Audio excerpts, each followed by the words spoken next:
Seahenge is one of the most important archaeological discoveries of recent years.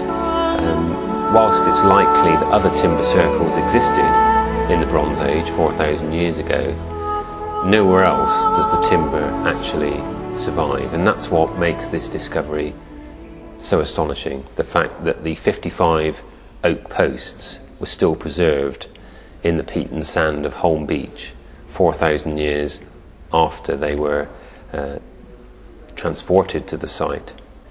Well, this is the gallery in the Lynn Museum dedicated to the extraordinary Seahenge found on the North Norfolk coast back in 1998, and one of the most important archaeological discoveries of recent years. The first thing that visitors see when they come into the gallery is this Bronze Age character welcoming them, and using the audio guides that are available from the reception, people can listen to this character introducing the story of Seahenge and saying a little bit about why the monument may have been constructed.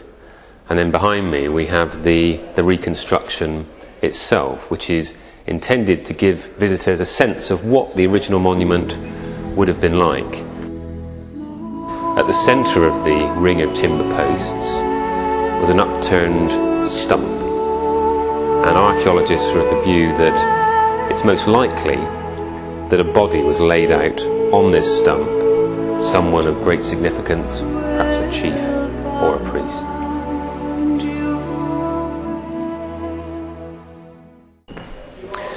Moving round the gallery,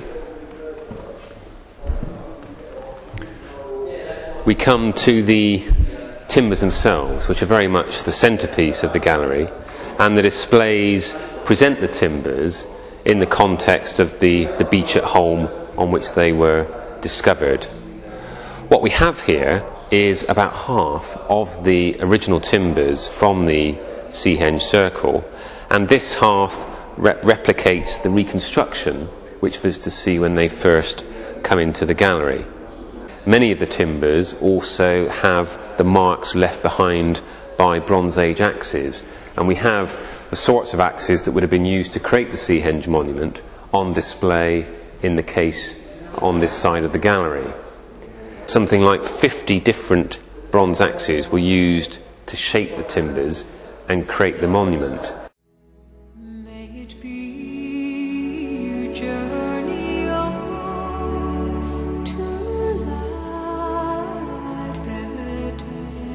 Large numbers of local people, Bronze Age people living and farming close to Holme, came together to mark a special occasion, perhaps the death of a chief or a priest. They dragged oak posts from nearby oak woodlands down onto the salt marsh, split the timbers, created the extraordinary ring of posts standing 8 or 10 feet high, and at the centre the upturned tree stump.